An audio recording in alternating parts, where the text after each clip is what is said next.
हाँ, एक second recording. हाँ, अब बोलो क्या डाउट है। तो हमने 2020 में जो सैलरी ली थी वो 70,000 प्लस 5,000 जो गवर्नमेंट की नोटिफिकेशन आई थी रेट्रोस्पेक्टिव अमाउंट, वो ऐड हाँ, किया था। तो आई थी 9 करेक्ट। लाख, तो 50,000 डिडक्शन ली थी। तो फिर हमने हाँ, 60,000 जो है वो वापस से ऐड क्यों किया था? तुम ये वाला रुको, तुम ये वाला पूछ रही हो। हम्म। ये तो हमने, एक तो पिछले साल का रेट्रोस्पेक्टिव चेंज हुआ होगा, हम्म। पिछले साल की जो करंट ईयर में मिलेगी, मतलब रेट्रोस्पेक्टिव हुआ है पिछले साल से, एक तो हमें वो मिलेगी। और क्वेश्चन में क्या लिख रखा था सबसे पहले, 70,000 कौन सी ईयर की, हमने पहले ही बता रखी थी कि 1920, जैसे तुमने ईयर 19 में ज्वाइन किया होगा, तो उस ईयर तुम्हें बता हम्म। दी गई थी ईयर 1920 और 2021 की तुम्हारी सैलरी 70,000 पर मंथ रहेगी। अब गवर्नमेंट ने करंट ईयर में, मतलब 2021 में आके 5,000 पर मंथ इंक्रीज कर दिए, तो करंट ईयर की भी तो इंक्रीज होगी 70,000 से, मतलब एक्चुअल तुम्हारी 75,000 होनी चाहिए थी ना वो भी। हम्म। तो इसका मतलब फिर हम 1920 का भी लेंगे वो 60,000? ले तो रखा, ये रहा जो हाईलाइट कर रखा मैंने। ठीक है, मुझे यही पॉइंट नहीं आ रहा था समझ कि 1920 का लेंगे कि नहीं लेंगे। हाँ, 1920 का तो स्पेसिफिक लेंगे, और करंट ईयर का इसलिए क्योंकि हमें जो ऊपर सैलरी क्वेश्चन में दे रखी है, वो मतलब पहले ईयर में हमें बता दी गई थी कि 70,000 फिक्स है, और 5,000 हमारी रेट्रोस्पेक्टिव इंक्रीज हुई है, और करंट ईयर की वाली भी तो इंक्रीज हुई होगी ना हमारी। मैंने करंट ईयर की ली थी बट 1920 की नहीं ली थी। ओके। ठीक है भैया, थैंक यू भैया। हम्म। Okay. Okay, so let's start today's topic. Let me, oh my drawing screen, yeah, draw, come on, yes, blue pen. Okay, so let's start today's topic, that is section number 29, sorry, 17. So what is in this? Perquisite, right? Perquisite, profits and loan salary. Okay, so let's, what is the meaning of salary? Term salary include wider meaning. Okay, will include both monetary payments और non monetary facilities. Monetary तो वही होगी salary commission, मतलब जो हमें cash में मतलब amount मिल रही होगी, अलाउंसेस मतलब मतलब वो मिल रहे होंगे। नॉन मॉनेटरी में क्या, हाउस की जैसे रेंट फ्री एकोमोडेशन मिल गई हमें, फिर मेडिकल फैसिलिटीज मिल गई, इंटरेस्ट फ्री लोन मिल गया हमें, मतलब वो सारी होती है, वो हम आगे पढ़ेंगे उसको। अब सैलरी की अलग अलग डेफिनेशन है, सैलरी 71 में क्या इंक्लूड करती है। ओके, ये तो बेसिक है, इसको तुम छोड़ो एक बार। ये तो हम लास्ट में, सैलरी की तो वैसे डेफिनेशन अलग अलग होती है, और ये अलग अलग पढ़ ही लेंगे इसको हम आगे। In common, wages. In common parlance, the term wages means fixed regular payment earned for work or service. The words wages, salary, basic salary are used interchangeably. तो ये अपने नोट्स में सबसे, एक तो बाद में चलो बता दूंगा इसको, मतलब ये होता है कि जैसे वेजेस सैलरी बेसिक सैलरी होते हैं ना, ये वर्ड्स चेंज करते रहते हैं। जैसे मान लो सैलरी रिसीव हो रही है तुम्हारे, वो भी हमारी बेसिक इनकम, मतलब बेसिक सैलरी हो सकती है। जैसे अब मैं कह दूँ बेसिक पे मिल रही है, बेसिक सैलरी मिल रही है, तो वो बस टर्मिनोलॉजी डिफरेंट है, कंटेक्स्ट सेम हो सकता है। क्या हुआ चैट, एक सेकंड रुको।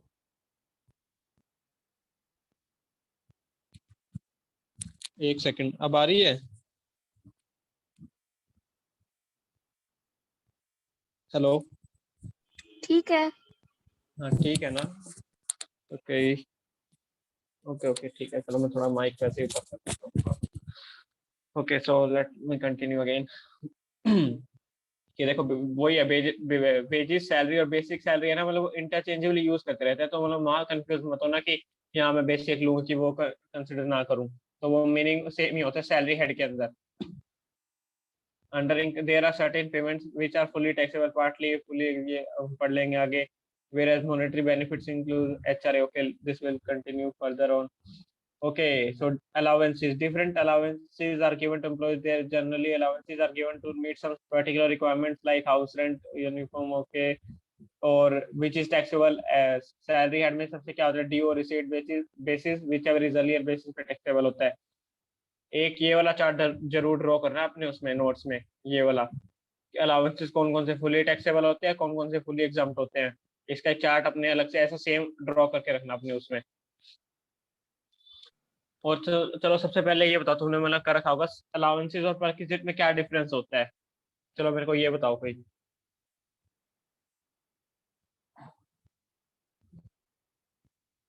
चलो बताओ, ट्राई करो चलो।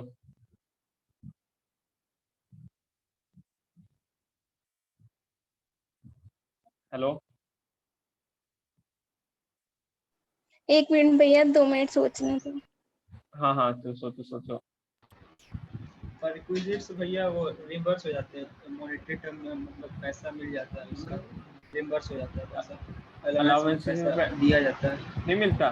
पैसे पैसे मिलते हैं, लेकिन वो रिम्बर्स पहले मतलब कि उस हेड से मिलते क्या क्या?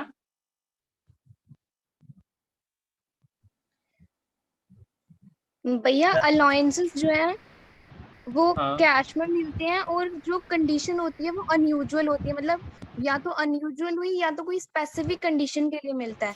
लेकिन परक्यूसिट में जिसको देना है तो वो उसका क्लेम होता है कि वो उसको लेना ही लेना है, मतलब राइट होता है उसका। लेकिन अलाउंसेस में ऐसा नहीं होता है कि उसको राइट होगा लेने का। ये होता है, मतलब अलाउंसेस में तुम्हारा राइट नहीं होता लेने का? ना, वो उसके एम्प्लॉयर पे डिपेंड करता है उसको देना, उसकी अकॉर्डिंग टू। जो डीएनएस अलाउंस होता है वो तो गवर्नमेंट के रेगुलेशन में आता है कि जैसे गवर्नमेंट एम्प्लॉइज की केस में बात करें तो उनको डीएनएस अलाउंस देना ही है। जैसे हम जैसे हिंदी में बोलते हैं महंगाई भत्ता, जैसे अगर जिसने मतलब वो कर रखा हो, मतलब वो तो हमें देना ही पड़ता है, डीए तो वो भी तो अलाउंस ही है। मे बी स्पेसिफिक रिक्वायरमेंट के लिए हो। हाँ चलो ठीक है, स्पेसिफिक रिक्वायरमेंट के लिए होगा चल तुम्हारा। तो मतलब फिर तुमने ये कैसे कहा कि राइट नहीं होता उसका, एम्प्लॉय का, अलाउंस के केस में? तुमने अभी तो कहा क्लेम स्पेसिफिक करने का रिक्वायरमेंट। राइट नहीं है अगर नहीं गिवन है तो। अच्छा, तुम ये कहना चाहती हो।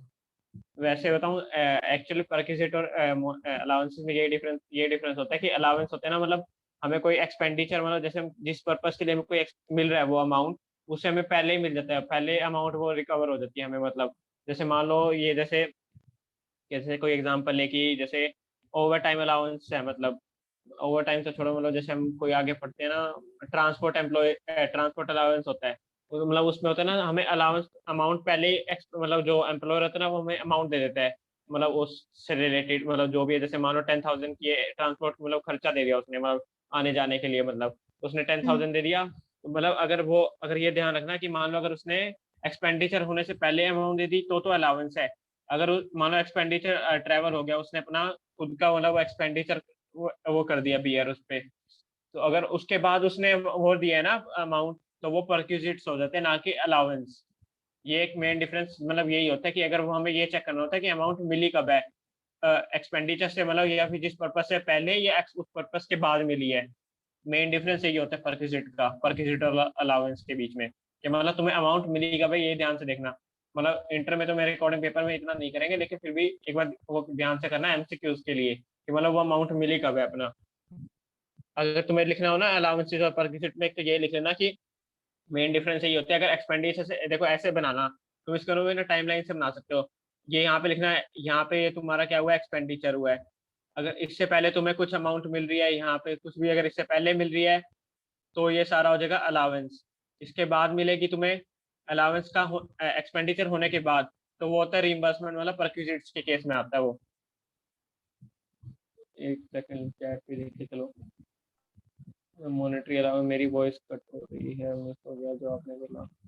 अच्छा, अरे देखो एक्सपेंडिचर, देखो ये वापस रिपीट कर देता हूँ। जैसे अलाउंस और परक्विजिट में ये डिफरेंस होता है कि अगर जो एक्चुअल एक्सपेंडिचर या जिस पर्पज के लिए मिला है उससे पहले अगर कोई हमें अमाउंट मिल जाती है, तो वो मतलब वो हो जाता है अलावेंस। मतलब अगर कोई जैसे मैंने एग्जांपल दिया था ट्रांसपोर्ट के लिए, अगर मैं मान लो ट्रांसपोर्ट एम्प्लॉय हूँ, मैं कई बार ट्रक लेके जा रहा हूँ अपना, उससे पहले मेरे को एम्प्लॉयर ने मेरे को 10,000 की वो दे दी आने जाने के लिए, तो मान लो अगर जर्नी स्टार्ट मतलब उससे पहले मिल गई तो अलाउंस के केस में आ जाएगा। लेकिन अगर जर्नी मेरी कंप्लीट होगी तो उसके बाद में मिली है तो वो परक्विजिट में जाता है। मॉनेटरी परक्विजिट आ जाता है, ना कि वो फिर उसमें जाता है, क्योंकि वो हमें रिइंबर्समेंट मिल रही है क्योंकि हमने एक्सपेंडिचर कर दिया इसलिए अपना, वो अलाउंस नहीं होता। अलाउंस जैसे उसमें क्या लिख रखा है था कि given generally allowance given to meet some specific requirements, मतलब स्पेसिफिक रिक्वायरमेंट मीट करने के लिए मिल रही है। मान लो एक्सपेंडिचर जैसे हम कोई ट्रांसपोर्ट के लिए जा रहे हैं तो उसको रिक्वायरमेंट मीट करने के लिए मिल रही है हमें। मान लो अगर हमें रिक्वायरमेंट हमने मीट कर दी थी, मतलब ट्रांसपोर्ट हम घूमाए अपना एक्सपेंडिचर कराए उसके बाद मिल रही है, तो मीट करने के लिए क्या हुई वो, तो तभी होता है ये डिफरेंस मेन होता है। लॉजिक पर्पज से अपना ध्यान रखना दिमाग में कि परक्विजिट और अलाउंस के बीच में डिफरेंस क्या होता है। अब सबसे पहले पढ़ते हैं हम allowance which are fully taxable. City compensatory allowance is normally intended to compensate the employees for which highest cost of living. Okay, it is taxable irrespective of whether it is given as compensation for performing duties in a particular place or under special circumstances. कि देखो city compensatory allowance होता है, मतलब वही होता है कि जहाँ हम जिस स्टेट में रह रहे हैं, मतलब जैसे अगर तुम्हें रिलेट करूँ चाहे हो चाहे ना हो, जैसे स्टाइफंड का होता है कि मतलब जैसे मेट्रो सिटीज में उसमें मतलब स्टाइफंड की अमाउंट ज्यादा हो जाती है, एक में कम हो जाती है। मतलब जैसे अगर तुम कोई नॉर्मल सिटीज में मतलब कोई अगर मतलब लेवल्स होते हैं सिटीज के भी, अगर वो लेवल जितने इंक्रीज करोगे स्टाइफंड उसी अकॉर्डिंग बढ़ जाता है हमारा। जैसे बिग फोर होती है वो मोस्टली मेट्रो सिटीज में मिलती है हमें, तो वहाँ पे स्टाइफंड तभी हायर अमाउंट का मतलब हमें मतलब आर्टिकल्स में मिलता है। और वही अगर मान लो जैसे अगर हम कोई लोअर मतलब उसमें रह रहे हैं तो वही हमें लोअर का मिल जाता है। तो वैसे केस टू केस भी डिपेंड करता है, लेकिन वही एक लोअर वो डिपेंड होता है इस चीज का। ये कम मतलब इस पे तुम कह सकते हो अगर अगर तुम्हें रिलेट करना हो खाली बस कि मतलब कैसे होता है हायर कॉस्ट, क्योंकि गुड़गांव मान लो गुड़गांव में है तो वहाँ कॉस्ट ऑफ लिविंग बहुत ज्यादा होती है, हाई होती है। तो वहाँ तुम्हें जो भी तुम्हें अमाउंट अगर कोई भी कंपनी कोई दे रही है तो वो थोड़ी हैवी अमाउंट मतलब थोड़ी सी गुड अमाउंट दे ताकि तुम स्टैंड कर सको कॉस्ट ऑफ मतलब लिविंग के लिए तुम स्टे कर पाओ अपना। तो जैसे अगर हाँ तो यही डिफरेंस होता है, एक तो मेन वगैरह तुमने लॉजिक करना था। और entertainment allowance, the allowance is given to employees to meet the expenses toward hospitality in receiving customers. The act gives a deduction towards entertainment only to a government employee. ये हम आगे पढ़ेंगे later on in this unit. अब देखो क्या होता है entertainment allowance, वो नहीं होता कि मनोरंजन के लिए वो हो गया, उस पर्पज के लिए नहीं होता। हॉस्पिटैलिटी मतलब जैसे हम कोई मतलब हमारी ऑर्गेनाइजेशन में कोई आ रहा है तो हमें जैसे उसको उसकी ट्रीटमेंट करने के लिए मतलब जैसे आप भगत करने के लिए मतलब जैसे मतलब वो नहीं होता, मतलब क्या इंग्लिश में करेक्ट वर्ड तो मेरे को जैसे हॉस्पिटैलिटी हो गया, मतलब मैं इसको सिनोनिम याद वेलकम आ रहा है करने मेरे के को लिए। मतलब। हाँ वेलकम वेलकम। करने के लिए मतलब, हाँ करेक्ट करेक्ट, हाँ वेलकम करने के लिए हम जैसे अगर कोई कस्टमर को मतलब कोई भी हम एक्सपेंडिचर कर रहे हैं तो वो एंटरटेनमेंट अलाउंस होता है। मतलब अलाउंस भी यहाँ भी ध्यान रखना कि अगर मान लो कस्टमर को आने से पहले हमें कोई अमाउंट मिल जाती है तो वो अलाउंस होता है, अगर उसके भी बाद मिल रही है तो वह परक्विजिट होता है। ये ध्यान रखना तुम हमेशा, वही एक परक्विजिट और अलाउंस के बीच में ये डिफरेंस ध्यान रखना कि अमाउंट कब मिली है हमें। ये देखो क्योंकि इसमें भी लिख रखा है the allowance given to employees to meet meet the expenses, मतलब हमें पहले ही मिल चुके हैं वो अमाउंट एक्सपेंसेस को करने के लिए। तो ये ध्यान रखना है यहाँ पे। और ये हम क्या पढ़ रहे हैं, विच आर फुली टैक्सेबल, ये ध्यान से रखना अपना। ऊपर अलाउंस इज फुली टैक्सेबल इसमें ओके। अब next last, transport allowance granted to meet his expenditure for the computing between the place of his residence place of his duty fully taxable however in case of. हाँ देखो अब transport allowance को भी इन्होंने दो part में segregate कर दिया, क्योंकि देखो जो transport allowance except the blind person और डीफ पर्सन जो भी डम्ब होता है मतलब उनके इसको उनको छोड़ के बाकी सब में तो फुली टैक्सेबल होता है ना, तो इसने वो सेग्रीगेट कर दिया पहले ही कि एक तो मतलब जैसे ट्रांसपोर्ट अलाउंस है इन्होंने दो पार्ट में यहाँ पे डिवाइड कर दिया। एक तो डीफ या डम मतलब वो हो गया ब्लाइंड डीफ हो गया अदर मतलब हैंडीकैप पर्सन हो गए यहाँ पे, और एक आगे normal other than these mention person. तो इसमें तो फुली टैक्सेबल हो गया ना, तो हम क्या पढ़ रहे थे यहाँ फुली टैक्सेबल अलाउंस, तो इसलिए यहाँ पे वो सारा कवर हो जाएगा यहाँ पे। और इनमें जैसे इसके शायद आगे भी आ जाएगा कि उनमें क्या होता है 30 to 100 पर मंथ की हमें डिडक्शन वो मिल जाती है हैंडीकैप वाले मतलब वो डीफ डम होते हैं उनके इसमें हमें रूल 2BV के अकॉर्डिंग। ये तो चलो अगर तुम्हें याद रखना तो रख लेना, वरना वैसे ठीक है। लिमिट याद रखना कि हमें किसके केस में मिलेगी, ट्रांसपोर्ट अलाउंस केस में। और ट्रांसपोर्ट अलाउंस किसके लिए होता है, एक सेकंड में इसको इरेज कर दूं थोड़ा सा। हम्म हाँ ट्रांसपोर्ट अलाउंस का कैसे मिलता है, टू देखो वापिस ध्यान से जब भी देखोगे ना टू मीट अलाउंस के केस में, ये क्योंकि to meet expenditure for purpose of communicating between the place of his residence and place of his duty. ये ध्यान से रखना कि अगर वो किस पर्पस के लिए मिल रहा है, उस अगर रेजिडेंस से और मतलब उसको आने जाने के लिए मिल रहा है, ड्यूटी तक आने जाने के लिए, वो फुली टैक्सेबल हो जाता है। ट्रांसपोर्ट अलाउंस का वो मीनिंग होता है। अब हम नेक्स्ट कैटेगरी पढ़ेंगे, allowance which are partly taxable. अब इसका सबसे मेन अलाउंस HRA की कैलकुलेशन, ये तो मतलब थोड़ी सी तो क्या, ये तो स्टार मार्क होना चाहिए HRA की कैलकुलेशन। तो HRA is a special allowance granted to an employee by toward the payment of rent or his residence। अब देखो क्या लिख रखा है, HRA स्पेशल अलाउंस है ग्रांटेड टू एन एम्प्लॉय। अब अलाउंस है तो क्या मतलब पहले ही हमें प्रोवाइड कर दिया गया होगा, towards payment of rent, rent payment करने के लिए, मतलब एक्सपेंडिचर करने के लिए हमें पहले ही मिल गया था। तो ये सीधा मतलब HR तभी अलाउंस आ जाएगा। लेकिन HRA भी एग्जम्पशन मिलती है हमें, क्या उसके लिए हमें 3 कंडीशन चेक करनी पड़ती है उस केस में। कि एक तो सबसे पहले क्या, इसमें इन्होंने सबसे पहले क्या कर दिया, 2 सिटीज में पहले सेग्रीगेट कर दिया HRA को। कि एक तो हमें दिल्ली, मतलब वही 4 मेट्रो सिटीज है, दिल्ली, कोलकाता, मुंबई, चेन्नई, या फिर अदर सिटीज हैं। तो इसमें बस क्या डिफरेंस आता है, इसमें बस ये लास्ट में आता है कि एक में हम 50% लेते हैं सैलरी का और एक में हम 40% लेते हैं। तो सबसे पहले देखो HRA की मतलब तुम्हें क्या रखना है, कि हमें least of the following exempt होता है। ये ध्यान रखना कि क्वेश्चन में एक तो पूछा क्या है, अगर मान लो MCQ है तो उसमें पूछा क्या है, एग्जाम्पशन पूछी है या टैक्सेबिलिटी पूछी है HRA की। तो मतलब वो ध्यान से रखना क्या पूछा है। अब देखो क्वेश्चन में क्या लिख रखा है, HRA एक्चुअली रिसीव्ड, मतलब हमें सबसे फर्स्ट स्टेप में क्या निकालना है कि तुम्हें ये देखना है कि HRA एक्चुअली तुम्हें रिसीव कितना हुआ है, वो भी क्या ड्यूरिंग द रेलेवेंट पीरियड। अब रेलेवेंट पीरियड, अब देखो इसमें चलो नीचे साथ साथ ही करते हैं, चलो एक बार साथ पहले कंडीशन भी करते लेते हैं। और सेकंड क्या है, रेंट पेड, रेंट पेड जितना तुमने किया होगा असली में, -10% of salary of relevant period.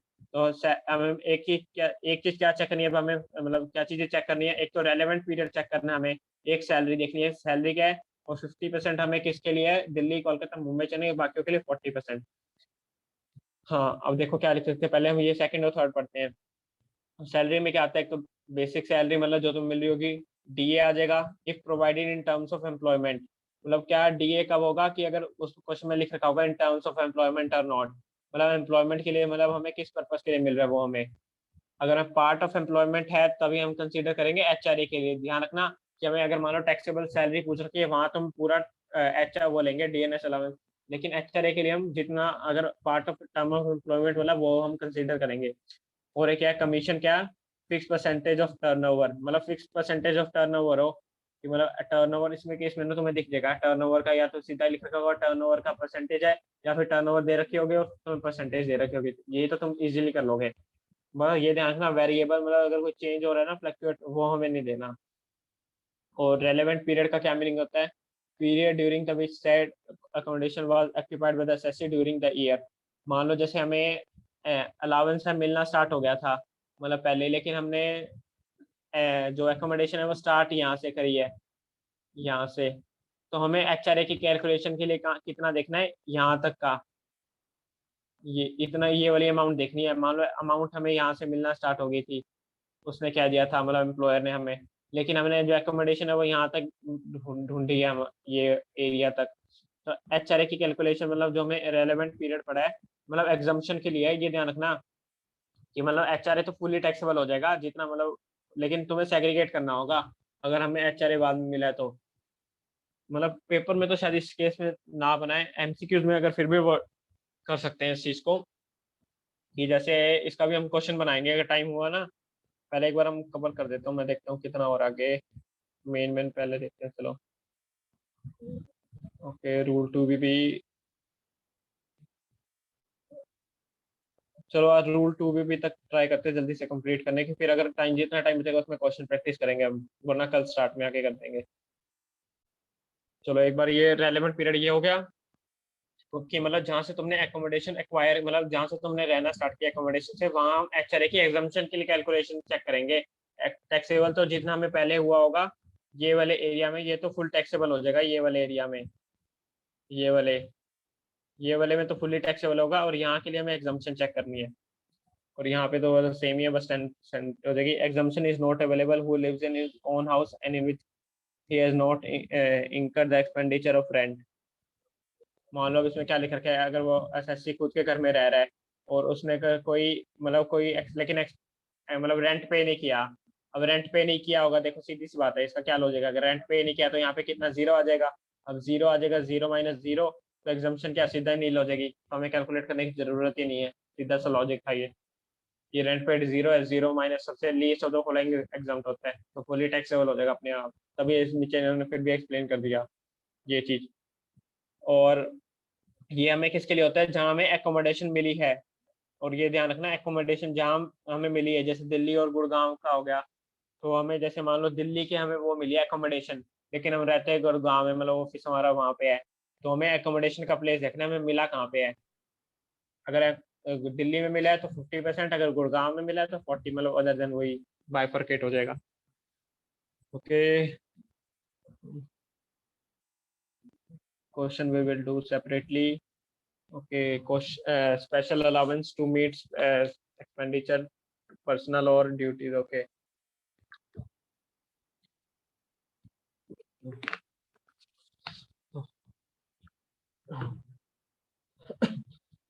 Okay, so सबसे पहले क्या लिख रखा है इसमें, एज पर रूल 2BB। एक तो देखो ये रूल याद कर लेना, अगर तुमने नंबर रूल 2BB देखो, ऐसे अगर रूल नंबर लिखोगे ना एग्जामिनर पे गुड इंप्रेशन आता है, बच्चे को आता है। और अगर कोई भी रूल या सेक्शन नंबर लिख रहे हो ना, उसको थोड़ा खुला लिखना, अगर तुम श्योर हो तभी लिखना, अगर ना हो तो मत लिखना उसको। अगर लिख रहे हो ना तो ऐसे खुला खुला लिखना उस रूल को, तो रूल 2BB मतलब थोड़ा सा दिखना चाहिए वो तुम लिख रहे हो रूल को। अब सबसे पहले specific allowances are benefit not being in the nature of perquisite. मतलब क्या होता है, वो परक्यूजिट नहीं होता, मतलब वो अलाउंस हमें पहले मिल जाता है, क्योंकि क्यों, to meet the expenditure only और necessary for the performance of the duties of expenditure और प्रॉफिट। कि मतलब अब हमें क्या लिख रखा है कि हमें जो अगर नेसेसरी एम्प्लॉयमेंट पर्पज के लिए मिल रहा है परफॉर्म करने के लिए, तो हम उस केस में अब ये लगाएंगे कि वो परक्यूजिट नहीं होता। हम आगे पढ़ते हैं। For the allowances under this category there is no limit on the amount for which employer can receive the employer, but whatever amount is received should be fully utilized for the purpose of which it is given। हम सबसे पहले उसमें क्या लिख रखा है special allowances के लिए, कि मान लो जो हमें ड्यूटीज को परफॉर्म करने के लिए मिल रहा है, जैसे अगर कोई यूनिफॉर्म मतलब अलाउंस मिल रहा है, तो उसके इसमें क्या है, जैसे एक्सपेंडिचर हमें मान लो 10,000 पर मंथ का मिल रहा है, 10K का, तो उसके इसके लिए मान लो अगर हम फुल्ली उसको उसके लिए यूटिलाइज कर रहे हैं, तो हमें फुल्ली की एग्जाम्पशन मिल जाएगी। और उस पर कोई लिमिट भी नहीं होती कि एम्प्लॉय कितना दे कितना, मतलब वो ना दे, उस पर तो कोई होती नहीं। तो अगर हमने फुल्ली यूटिलाइज कर रहे हैं ऑफिशियल उस that for that purpose, then whole amount shall be exempt हो जाएगी, मतलब जितनी की सारी है वो एग्जाम्प्ट हो जाएगी। मान लो अगर उसमें ये लिख दिया कि 60% डन फॉर ऑफिशियल, तो 60% एग्जाम्प्ट, 40% फुल्ली टैक्सेबल। ये हो गया एक तो। और specific allowances granted to SSC either to meet personal expenditure the duties employment of are ordinary perform by him और at anywhere he for the allowance in another there is no limit on the amount। ठीक है, वही any amount received in excess of those specified limits will be taxable in the hands as the income from salary, it does not matter where the amount which is specific।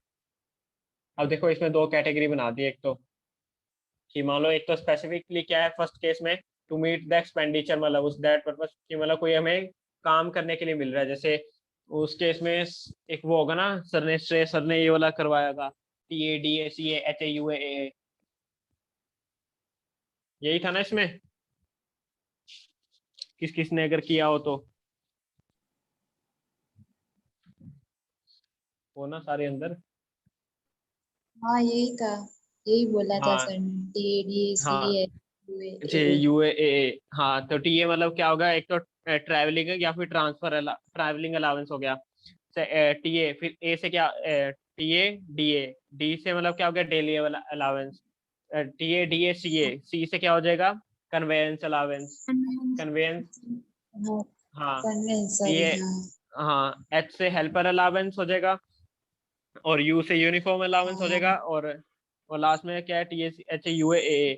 तो मतलब research को हम क्या कहते हैं, academic allowance, मतलब वो different होता है। हाँ, एकेडमिक अलाउंस हो गया वो हमारा। हाँ हाँ तो वो सारा अगर हाँ अगर हमने अगर उस पर्पस के लिए हम फुली यूटिलाइज कर रहे हैं इन खाली 6 अलाउंस के केस में, तो हमारा वो फुली एग्जाम्प्ट हो जाएगा। जितना मतलब ऑफिशियल पर्पस के लिए यूज होगा ना, वो सारा एग्जाम्प्ट हो जाएगा। तो इस केस में लास्ट में नोट्स के लिए लिखवा दूंगा मैं तुम्हें अलग से वो चीज, तो शॉर्ट में लिखवा दूंगा इसको, कैसे तुम्हें चेक करना है सीधा सा। और अब सेकंड में क्या है, पर्सनल एक्सपेंस हो चाहे ड्यूटीज के लिए हो, मतलब अगर ड्यूटीज और पर्सनल के लिए लिख रखा है, तो उस केस में भी कोई लिमिट तो नहीं है एम्प्लॉय की, मतलब एम्प्लॉयर कितना दे, उस केस में तो कोई लिमिट नहीं है। लेकिन जो एग्जाम्पशन है वो उसके लिए लिमिट्स अप्लाई होती है यहाँ पे। और वो लिमिट्स कौन बताता है, rule 2BB। Sorry, rule 2BB। अब इसके अंदर पढ़ते हैं वही, एक तो वही TADAC HAUA आ रहे हैं ना, तो चलो ये तो वो रूल 2 भी एक्सप्लेन करता है इसमें कि वही है। अब ट्रैवलिंग अलाउंस का पर्पस क्या था, allowance granted to meet the cost of travel का होता है। ये ध्यान रखना कि ट्रैवलिंग अलाउंस क्या होता है, ट्रैवलिंग के लिए मिलता है, मतलब ट्रांसफर एक प्लेस से दूसरे प्लेस पे जा रहे हैं या फिर टूर पर्पस के लिए। और ये क्या लिख रहा है, explanation, allowance granted to meet the cost of travel on transfer includes any sum in connection of transfer, packing, transportation of personal effect। मतलब एक जगह से हम दूसरे प्लेस पे जा रहे हैं तो वो हमारा होता है ट्रैवलिंग अलाउंस, ये ध्यान रखना। और हमें ये ध्यान रखना कि अलाउंस हमें हमेशा पहले ही मिलना चाहिए एक्सपेंडिचर से, to meet that specific requirement और स्पेसिफिक एक्सपेंडिचर, ये ध्यान रखना हमेशा। जब भी मतलब इस यहाँ पे आना, ये अपना दिमाग में बत्ती जला के चलना कि हमें अमाउंट कम मिली है। हाँ, तो एक तो ये हो गया। फिर हम ट्रैवलिंग के लिए, मतलब ट्रैवल करने के लिए, और क्या डेली अलाउंस के लिए क्या मिलता है, whether granted on tour for the journey in connection with transfer to meet the ordinary daily charges incurred by employee on account of absence from a normal place of duty। अब इसमें तो मतलब normal वही है, granted मतलब tour पे हम कुछ वहाँ जाके कुछ खाना वगैरह कुछ अगर खाएंगे अपने ड्यूटी के लिए, मतलब जो हम रेलेवेंट कर रहे हैं, तो वो डेली अलाउंस में आ जाता है कि मतलब डेली चार्जेस, मतलब अगर हम कोई जैसे कोई मतलब जैसे हम ऑफिस की तरफ से ऑफिशियल पर्पस के लिए बाहर जा रहे हैं, तो वहाँ पे हम कोई ना कोई डेली चार्जेस हम कुछ ना कुछ तो करेंगे, जैसे कुछ खाने का हो गया, मतलब नॉर्मल हो गया, तो वो एग्जम्प्ट हो जाएगा अगर वो उस पर्पस के लिए किया गया है तो। और कन्वेंस अलाउंस क्या हो जाएगा, टू परफॉर्मेंस ड्यूटी और फॉर, हम जैसे कन्वेंस अलाउंस क्या मिल गया कि जैसे हम, मैं एग्जांपल देता हूँ इसका तुम्हें, जैसे हम जैसे जो सीए जैसे आर्टिकल्स होते हैं, हम जैसे क्लाइंट के प्लेस पे जाते हैं तो उसका हमें मतलब हमें सारा कन्वेंस अलाउंस होता है, मतलब वो कन्वेंस बोलते हैं, हम जैसे एक प्लेस से दूसरे प्लेस पे जा रहे हैं, जैसे हमारी दिल्ली में और गुड़गांव जा रहे हैं हम, तो वहाँ हम जैसे कोई मेट्रो में जाएंगे कहीं जाएंगे, तो हमें उसके लिए हम चाहे अगर हम हमारे हमको पहले अगर एक्सपेंडिचर मिल गया, उसकी अमाउंट मिल गई, तो वो अलाउंस आ जाएगा, मतलब जितना भी होगा कि मतलब वो कन्वेंस अलाउंस, मतलब हम ड्यूटी के पर्पस के लिए ट्रैवल कर रहे हैं तो वो कन्वेंस अलाउंस आ जाएगा हमारा, टू मीट द परफॉर्मेंस। हम ड्यूटी से हम जैसे वहाँ पे हमें ऑडिट करने जाना है, तो हम वो ड्यूटी परफॉर्म करने के लिए जा रहे हैं, हम अपना कोई पर्सनल एक्सपेंडिचर नहीं है उसका हमारा कोई, तो वो कन्वेंस में आ जाता है। हेल्पर अलाउंस वही है कि अगर हम कोई कोई मतलब ऑफिस पर्पस के लिए मिला है, मतलब कोई हेल्पर, मतलब कोई हमें हेल्प करने के लिए ड्यूटीज को परफॉर्म करने के लिए, मान लो कोई ड्राइवर मिल गया, मतलब वो हो गया हेल्पर अलाउंस, मतलब कोई मतलब ड्यूटीज के लिए हेल्प करने के लिए होगा ये, मतलब ऑफिशियल, वापस वही ऑफिशियल इंडिकेट करता है।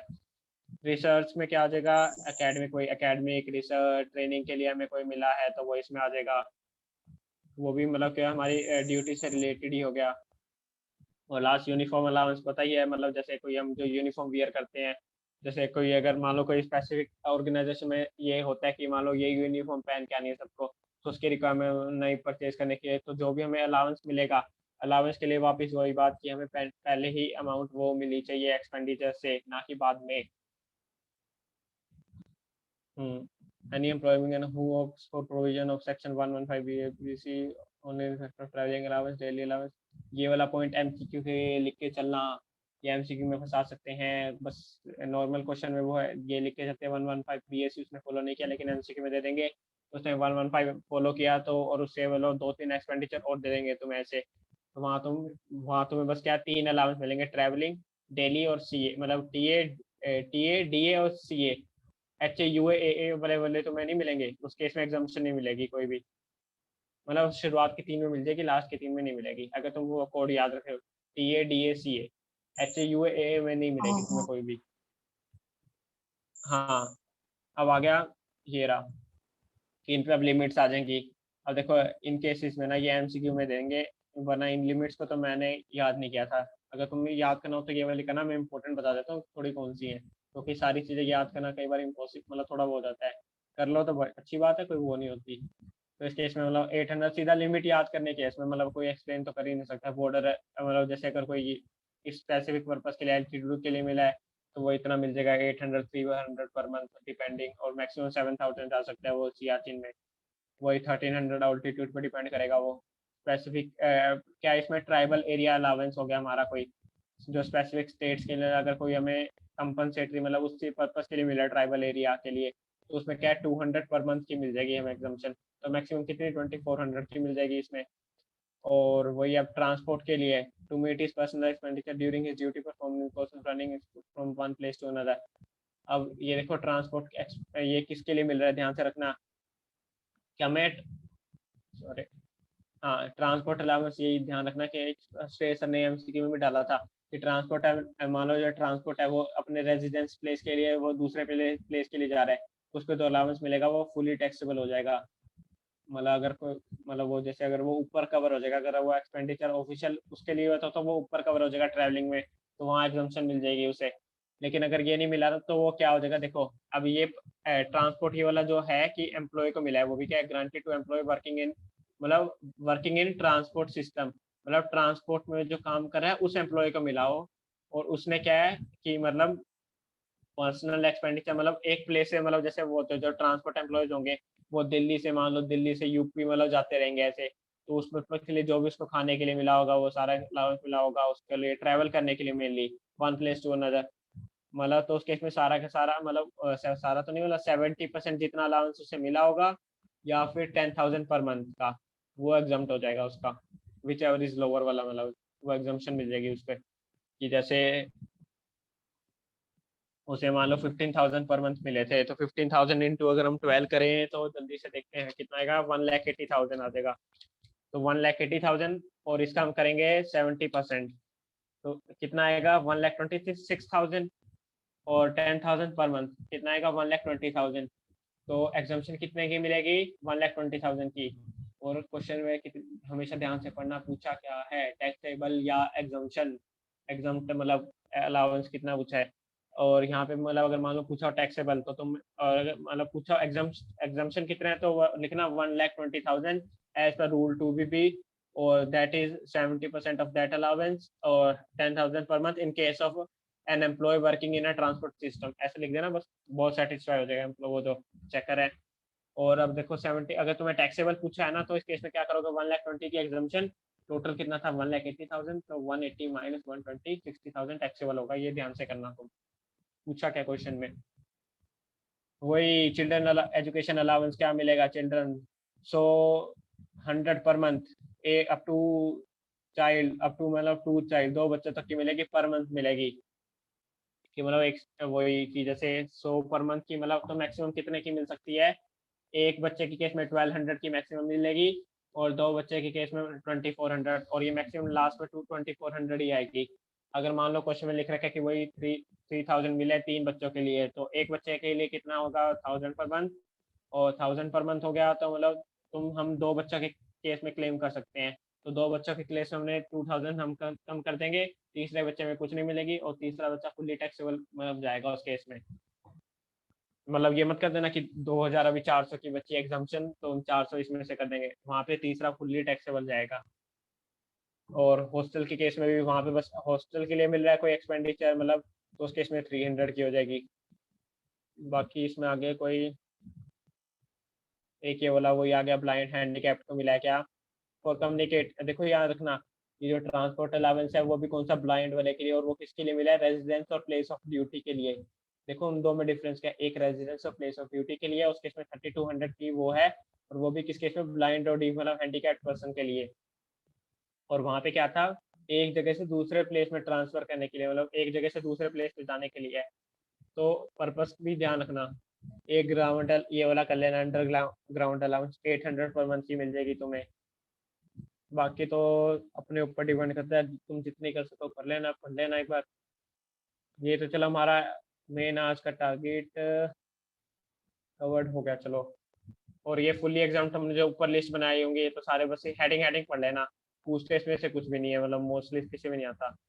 बस ये वाला आ जाता है कि जैसे हमने चैप्टर 2 में भी पढ़ा था ये वाला, कि अगर गवर्नमेंट को मिल रहा है, जैसे हमने स्टार्टिंग के चैप्टर में मतलब ये भी पढ़ा था कि अगर जो टेबल अगर गवर्नमेंट ऑफ हाँ गवर्नमेंट ऑफ इंडिया अगर कोई अलाउंसेस या परक्विजिट्स दे रही है आउटसाइड इंडिया के लिए तो उस केस में क्या फुल्ली मतलब एग्जम्पशन हो जाएगी, लेकिन सैलरी टैक्सेबल होगी। अगर बेसिक कोई पे मिल रहा है तो वो टैक्स मतलब वो टैक्सेबल होगा, लेकिन अलाउंसेस और परक्विजिट्स सारे एग्जम्प्ट हो जाएंगे। अगर जो से आउटसाइड इंडिया में मिल रहे होंगे, इंडिया वाले मिल रहे होंगे तो वो फुल्ली टैक्सेबल हो जाएंगे। मतलब अगर मान लो उसकी फैमिली को कोई ट्रैवल के लिए मिल रहा है मतलब, तो वो आगे हम जैसे पढ़ेंगे लीव वो ट्रैवलिंग मतलब होता है लीव ट्रैवल होता है ना, मतलब ट्रैवलिंग के लिए मिलता है तो वो भी वहाँ टैक्सेबिलिटी आ सकती है क्योंकि इंडिया के अंदर ही मिलता है। और यहाँ पे क्या लिखा है आउटसाइड इंडिया, तो एक क्वेश्चन में हमें ध्यान से ये देखना पड़ेगा। और बाकी तो सारी अगर कोई ध्यान रखना, यूएनओ आ गया, कोई गवर्नमेंट सुप्रीम कोर्ट का जज आ गया, कोई सर, मतलब इस केस में ऐसे ही पूछते हैं, मतलब इसमें कुछ नहीं आता, मेन यही था अपना। और हम ये भी पढ़ते हैं नोट क्या है। Any assessee claiming in respect of allowance 7, 8, 9 shall not be exemption in case disturb area allowance in serial number 2। 7, 8, 9 में कौन से हैं? 7, 8, 9 compensatory